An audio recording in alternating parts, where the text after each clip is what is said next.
الحمد لله نحمده ونستعينه ونستغفره ونؤمن به ونتوكل عليه ونعوذ بالله من شرور أنفسنا ومن سيئات أعمالنا من يهده الله فلا مضل له ومن يضلله فلا هادي له ونشهد أن لا إله إلا الله وحده لا شريك له ونشهد أن سيدنا ومولانا محمدا عبده ورسوله أما بعد فأعوذ بالله من الشيطان الرجيم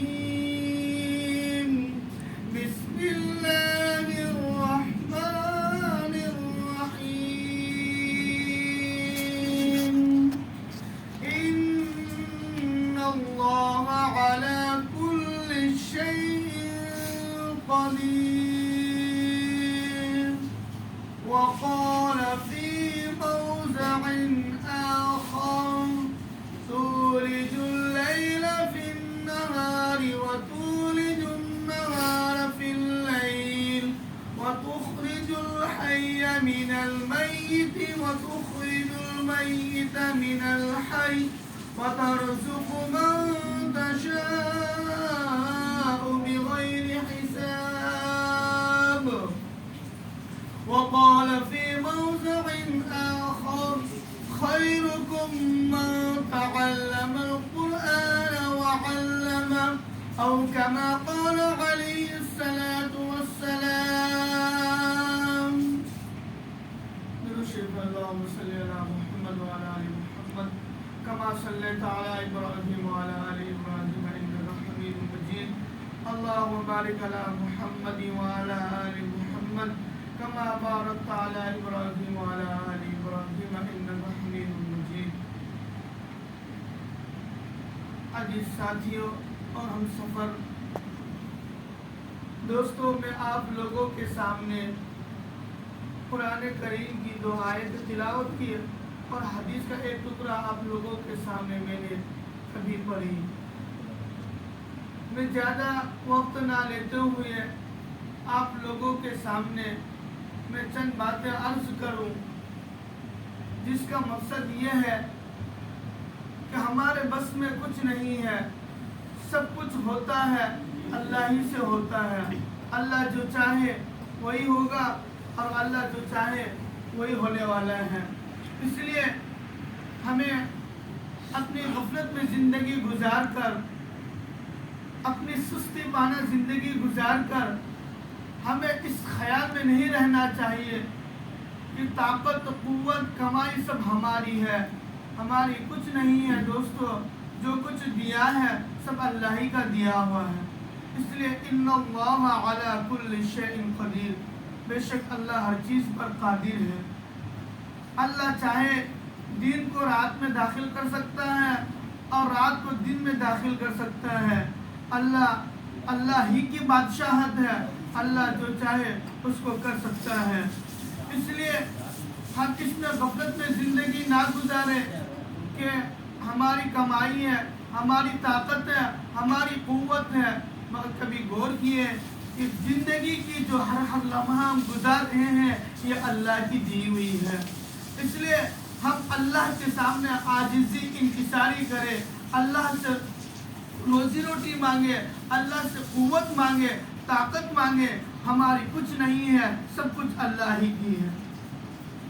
اور آپ لوگوں کے سامنے میں نے ایک حدیث کا ٹکڑا پڑھی جس کا ترجمہ یہ ہے، تم میں سب سے بہتر وہ شخص ہے جو خود قرآن کو سیکھے اور دوسرے کو سکھائے۔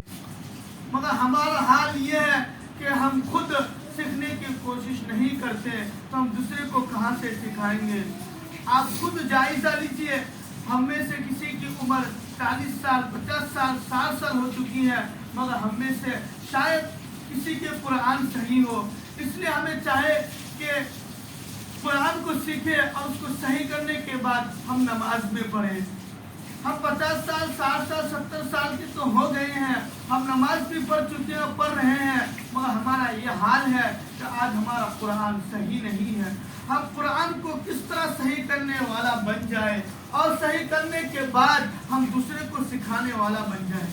हदीस में क्या कहा, खैरुकुम मन तअल्लम कुरान व अल्लम, तुम में सबसे बेहतर वो शख्स है जो कुरान को खुद सीखे और दूसरों को सिखाए। मगर हमारा हाल ये है कि हम खुद ही नहीं सीखे हैं तो हम दूसरे को किस तरह सिखाएंगे। इसलिए आप मेहनत कीजिए, आप आइए बैठिए, हाफिज साहब हम कुरान सिखाइए, हमें कुरान किस तरह पढ़ना है, किस तरह हमारी कुरान सही हो जाए। हम नमाज में 10 सूरतें याद किए हैं, हम नमाज में पढ़ते हैं, हमारी 10 सूरतें सुन लीजिए, मगर हमारा हाल ये है कि हमारे पास टाइम नहीं है, हम मस्जिद में नहीं आते हैं, हम गफलत में जिंदगी गुजार रहे हैं, हम कहाँ जा रहे हैं। दोस्तों गौर कीजिए, अगर हम नमाज में पढ़ने वाले कुरान की सूरतें सही नहीं करेंगे तो हमारा हाल ये है कि नमाज पढ़ना और ना पढ़ना दोनों बराबर है। इसलिए आपके कुरान ही सही नहीं होगा तो आपकी नमाज किस तरह सही होगी। इसलिए आप मेहनत कीजिए, आप पहले कुरान को सही कीजिए, फिर नमाज को दुरुस्त कीजिए कि नमाज में क्या पढ़ना है, नमाज में किस तरह खड़ा होना है और नमाज में कब क्या पढ़ना है हमें वो मालूम भी होना चाहिए। सिर्फ हम इमाम के ताबे सजदे रुकू कर लिए ये हमारे लिए काफी नहीं है। हम खुद भी नमाज पढ़ते हैं, कभी हमारी नमाजें कज़ा हो जाती है, कभी हमें अकेला नमाज पढ़ना पड़ता है, तो हम नमाज को किस तरह पढ़ें हमें मालूम भी होना चाहिए कि हमें हमारी नमाज में कोई गलती हो जाए तो वाजिब अगर छूट जाए तो हमारे सजदा सहू वाजिब है, कब हमें सजदा सहू करना है। अगर फर्ज छूट जाए पूरी नमाज खत्म हो जाती है तो ये हमें मालूम भी होना चाहिए। मगर हमारा हाल ये है कि हम जो ही जिंदगी आगे जा रही है हम सुस्ती में गफलत में जिंदगी गुजार रहे हैं। दोस्तों हम अब भी सुस्ती और गफलत से बाहर निकले, हम कुरान को सही कीजिए, अपने औलाद को कुरान सिखाइए, दीनी तालीम सिखाइए, हाफिज कुरान बनाइए। आपके मरने के बाद आप ही के औलाद सही माने में आपके लिए गमखाने के साथ हमदर्दी के साथ आपके औलाद आपके लिए कुरान पढ़ेंगे और इसारे सवाब पहुंचाएंगे। यही असल इसारे सवाब है कि आपके औलाद जो पढ़ेंगे, जो गमखानी में पढ़ेंगे, जो दूसरा नहीं करेंगे, आपके औलाद सही माने में इसारे सवाब आप तक पहुंचाएंगे। इसलिए आप अपने औलाद को सही तालीम से कुरान सिखाइए कि हमारे औलाद किस तरह कुरान की इल्म हासिल कर रहे हैं तो हम भी उससे इस्तिफादा हासिल करें, हम भी उससे फायदा उठाइए। हम सिर्फ सरसरी तौर पर 5 वक्त पेशानी को झुका लेते हैं, हमारा कुरान सही नहीं। हम नमाज में किस तरह खड़ा हो, नमाज में कहाँ देखना चाहिए, कब रुकू करना चाहिए, कब सजदा करना चाहिए, किस तरह खड़ा होना चाहिए, किस तरह जाना चाहिए उस सजदे में हमें नहीं मालूम। इसलिए आप अहद कर लीजिए कि हम पहले नमाज को सही करेंगे, नमाज सही करने के बाद फिर कुरान को सही करेंगे। अगर हमारी नमाज सही है तो हम पहले कुरान को सही कीजिए। दोस्तों वक्त को जाय मत कीजिए, आपसे वक्त की भी पूछ होगी। इसलिए आप सबसे पहले अहद कीजिए कि हम जब तक हमारी जिंदगी बाकी रहेगी हम पहले कुरान को सही करेंगे, कुरान को सही पढ़ने वाला बन जाएंगे, तब आपकी नमाज सही होगी। अगर आप तू ही कुरान आप पढ़ लेंगे, नमाज अदा कर लेंगे, आपकी नमाज तो नहीं होगी। इसलिए अब नहीं मालूम था, अब मालूम हुआ, तो अब कुरान को सीखिए, सही माने में अल्लाह के सामने रूबरू होने वाला बन जाए। नहीं तो हमारा हाल ये है कि हम में और दूसरे लोगों में कोई फर्क नहीं है। आपके पास असबाब है, आप असबाब की खयानत मत कीजिए। आप आइए, कुरान को सही कीजिए, आप अल्लाह के घर में आइए। हमें बहरहाल बोलना पड़ रहा है कि हमारी मस्जिदें खाली है। अल्लामा इकबाल ने क्या ही फरमाया है, पहले मस्जिदें थी कच्ची तो नमाजें थी पक्की, आज मस्जिदें पक्की है तो नमाजी है कच्ची। इसलिए हमारा हाल ऐसा ना हो। अल्लाह ने बहुत ही सारी ज़ाहिरी असबाब दी है, इसके आप इसकी नियामत की नाशुक्री ना कीजिए, नहीं तो वो दिन दूर नहीं है हमसे ये नियामतें छीन लेंगे। आप दूसरे जगह के हमसे ज्यादा अखबारात पढ़ते हैं, मालूमात ज्यादा हासिल करते हैं कि देखो जिस मस्जिदों को आबाद किया, जिस मस्जिदों को हमने दिया उसको हमसे छीनी जा रही है। इसलिए हमारे पास असबाब है, हम इसको गफलत में, सुस्ती में, काहिली में ना गुजारे। अपने मस्जिदों को आबाद करो, अपने मस्जिदों इबादत का सही तरीके से बनाओ। आप आइए, वक्त को ज़ाय मत कीजिए। आप बाहर रहते हैं वहाँ भी आपका वक्त ज़ाय हो रहा है, मगर ضائع کرنے کے بجائے آپ اللہ کی حضوری میں آئیے, اللہ کے سامنے گر گرائے. اگر نہیں آؤ گے آپ کو اللہ تبارک و تعالیٰ اس دین سے محروم کر دے گا. پھر اللہ تبارک و تعالیٰ آپ سے پوچھے گا ہم نے آپ کو جوانی دیا تھا, آپ نے جوانی کہاں ختم کیا, آپ کو وقت دیا, وقت کو کہاں ضائع کیا. وہ ہماری زبان جھوٹ نہیں بول سکتی ہے. اگر ہم زبان کو اگر وہاں جھوٹ بولنے کے لیے تیار کریں گے تو ہماری زبان پہ مہر لگا دی جائے گی, ہمارے اعضاء گواہ دے گی کہ یہ اعضاء ہمیں یہاں پہ لے کے گیا تھا, اس سے یہ کام کیا تھا. اگر آپ پیر سے کہیں غلط چل کے گئے ہیں آپ کی پیر وہاں گواہی دے گی کہ اس نے مجھے غلط کام کے لیے وہاں لے کے گیا تھا. اگر ہاتھ سے آپ نے غلط چیز پکڑا ہے تو وہاں آپ کے ہاتھ گواہی دے گی کہ اس نے مجھے غلط کیا, غلط پکڑا. اس لیے ہم وہاں جھوٹ نہیں بول سکتے ہیں. اس لیے آپ توبہ کرو کہ اللہ کے سامنے ہم روبرو ہو جائے. جو باقی زندگی ہم نے گزارا ہے یا اللہ ہمیں معاف کر دے, ہم توبہ کرتے ہیں, استغفار پڑھتے ہیں. اب آگے کی زندگی آپ کے رضا کے مطابق ہمیں گزارنے والا بنا دیجیے.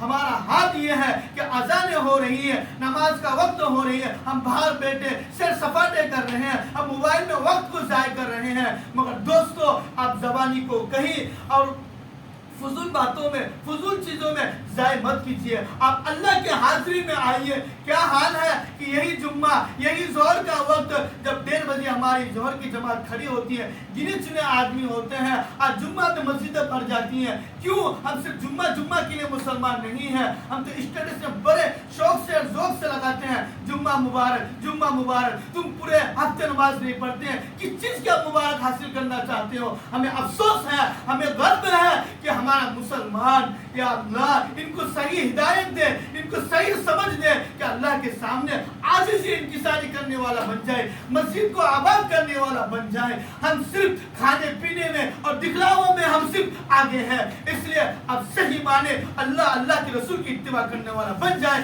اگر آپ نہیں کرو گے آپ کی جگہ دوسرے قوم کو تیار کر دیں گے اللہ کے سامنے. اب گر گراؤ. میں اس سے پہلے آیت آپ لوگوں کے سامنے تلاوت کی, ان اللہ علی کل شیء قدیر, اللہ ہر چیز پر قادر ہے.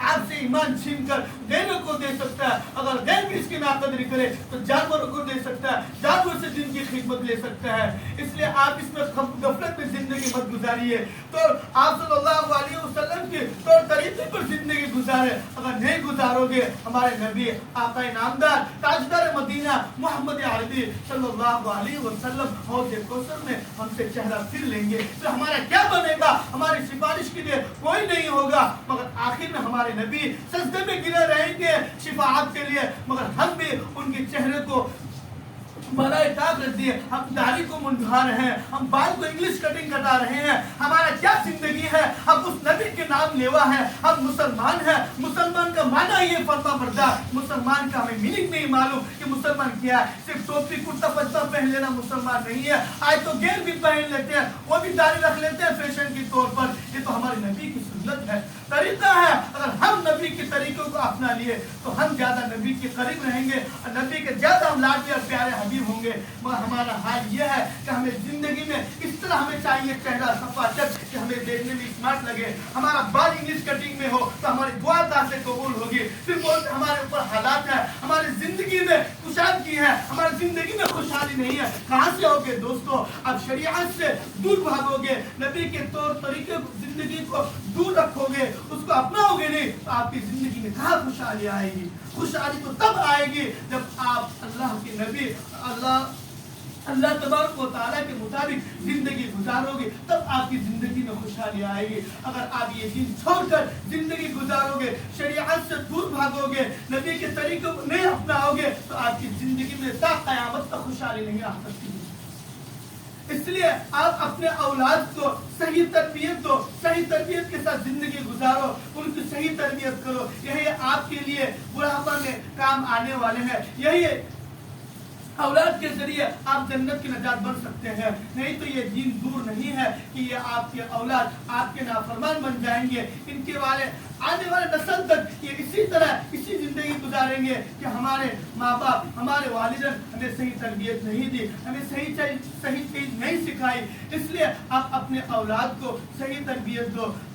اولاد کے وضاقت رہن سہن آپ صلی اللہ علیہ وسلم کے طور طریقے پر زندگی گزارنے والا بناؤ. اگر نہیں بناؤ گے دوستو, اللہ تبارک و تعالی ہم سے پوچھ کرے گے ہم نے آپ کو आपकी हिदायत के लिए, आपके सही रास्ते के लिए नबी को भेजा। क्या नबी ने आपको ये चीजें नहीं बताई? अगर आप उसको झुठलाओगे तो अल्लाह तबारक व तआला जानने के बावजूद आपकी पकड़ करेगी, वो उस वक्त आप झूठ बोलने से आपकी डबल सजा हो जाएगी। इसलिए वक्त मिला है, इसको गनीमत समझो। आप हर एक चीज, अपने लिबास, पहनने से, उठने से, खाने से, पीने से आप सल्लल्लाहु अलैहि वसल्लम के तौर तरीके पर जिंदगी गुजारो। अगर नहीं गुजारोगे तो हमें और जानवरों में और गैरों में कोई फर्क नहीं रहा। वो भी बगैर बिस्मिल्लाह के खा जाते हैं, हम भी बगैर बिस्मिल्लाह के खा लेते हैं, तो उनमें और हमें क्या फर्क रहा? यहाँ तक कि आप सल्लल्लाहु अलैहि वसल्लम ने उम्मत को ऐसी कोई चीज नहीं बताई कि वो बाकी रह गया, हमें दुश्वार हो रही। यहाँ तक कि आप सल्लल्लाहु अलैहि वसल्लम ने हम सबको अपने उम्मती पर गर्व है कि हमें इस्तिंजा जाने का तरीका भी बताया कि हमें इस्तिंजा पहले कौन सा पैर रखना है, फिर निकलते वक्त कौन सा पैर निकलना है। किसी कौम में, किसी उम्मत में इस तरह नहीं बताया। और हमारे नबी ने आपके सामने हर एक चीज का नमूना रख दिया। हम है कि उसको अपनाने के लिए तैयार नहीं। इसका बरअक्स ले लो, जब सरकार की तरफ से इस चीज को फॉलो करना होता है, मानना होता है, तो हम उसको डर से उनको कानून को मानने के लिए हम बहुत जिंदगी में अपना लेते हैं, बहुत उसको काम में लाते हैं और उसको इस तरह मानते हैं कि ये शरीयत की तरफ से आई है, अल्लाह की तरफ से आई है। इसका माना ये हुआ कि अब अल्लाह से खौफ नहीं, नबी के तौर तरीकों को अपनाने के लिए आपकी मोहब्बत नहीं, आपने सरकारी कानून को अल्लाह से ज्यादा तरजीह दी। नाउज़ बिल्लाह। ये क्यों आया? क्यों कि हमें अल्लाह से मोहब्बत नहीं है, अल्लाह की यकीन माने हम नहीं मानते हैं, इसलिए हमें ये दिन देखना पड़ रहा है। इसलिए आप पहले से अल्लाह की नबी के तौर तरीकों को जिंदगी में लाओ और अल्लाह की शरीयत के पाबंद बन जाओ। अगर नहीं करोगे अल्लाह तबारक व तआला ये नेमत छीन लेंगे, फिर आपको अमल करने की तौफीक नहीं मिलेगी। इसलिए आप हर एक चीज मालूम करो, हर एक चीज मालूम कर आप सल्लल्लाहु अलैहि वसल्लम के तौर तरीके पर जिंदगी गुजारो। अगर नहीं गुजारोगे दोस्तों, आप ये सब चीजें से महरूम हो जाओगे। इसलिए हमें बहुत अफसोस की बात होती है कि हमारे भाई नौजवान इस तरह बाल कटाते हैं, इस तरह लिबास पहनते हैं। आज से 1443 साल पहले आप सल्लल्लाहु अलैहि वसल्लम बता के गए थे, मेरे उम्मत में ऐसे भी लोग होंगे, कपड़ा तो पहनेंगे मगर नंगे की हालत में होंगे। मगर सहाबा किराम पूछते थे, या रसूलल्लाह, आपकी उम्मत कपड़ा पहनेंगे मगर नंगे किस तरह रहेंगे? मगर होंगे, देखो गाना बजाना आम हो जाएंगे, डीजे आम हो जाएंगे, लोग नंगे की हालत में रहेंगे, एक दूसरे को भी देखेंगे। मगर आप गौर कीजिए कि लोग कपड़ा तो पहन रहे हैं मगर नंगे की मानेंगे, उनकी पूरी आजादी देख रहे हैं। तो आप सल्लल्लाहु अलैहि वसल्लम जो 1440 साल पहले बता के गए थे, वो आज हो रहे कि नहीं? आप सुनिए, देखिए हो रहा कि नहीं? गाना बजाना आम हो गया कि नहीं? डीजे आम हो गया कि नहीं? आप सल्लल्लाहु अलैहि वसल्लम 1440 साल पहले बता के गए। और जिस घर में डीजे के साथ शादी होगी, उस घर में निकाह क़यामत तक कायम नहीं रह सकता, उसमें अनमर होगी। आप लिख लीजिए, वो निकाह सुन्नत तरीके पर नहीं हो रहा है, अल्लाह के नबी पर जुल्म उठा रहे हैं। जिस घर में इस तरह खुराफात हो रहे हैं, खुराफात की शादी हो रही है, उस घर में बरकत नहीं हो सकती, ना वो निकाह क़यामत तक टिक सकती है। उसमें अनबन, झगड़ा, इख्तिलाफ, मुख्तलिफ हर एक चीज होते रहेगी। इसलिए आप सादगी के साथ निकाह कीजिए, मस्जिद में निकाह कराइए और घर में भी आप इसराफ खर्ची ना कराइए, मर्द औरत का खल्त मत ना कराइए। अगर आप बड़ा फंक्शन किए हैं, वलीमा किए हैं, तो अलग अलग कीजिए, लड़की का अलग, लड़का का अलग, इसमें आपकी बरकत होगी। अगर आप शरीयत के मुताबिक शादी करोगे तो उसकी जिंदगी में बहार आएगी, खुशहाली आएगी। अगर उसके मुताबिक नहीं करोगे तो वो शादी टिक नहीं सकती है और उस घर में बरकत नहीं हो सकती है और मियाँ बीवी में मोहब्बत नहीं हो सकती। इसलिए कि अल्लाह के नबी बता के गए हैं, जिस शादी में, जिस महफिल में अगर औरत मर्द का खल्त मिलना हो, साथ में खुराफात हो, इसराफ खर्ची हो, तो उस शादी में बरकत नहीं हो सकती, उस शादी में मोहब्बत नहीं हो सकती, उस शादी में टिकाव नहीं हो सकती। इसलिए आप अपने नबी के लाडले प्यारे नबी मोहम्मद अरबी सल्लल्लाहु अलैहि वसल्लम की सुन्नत को जिंदा करो।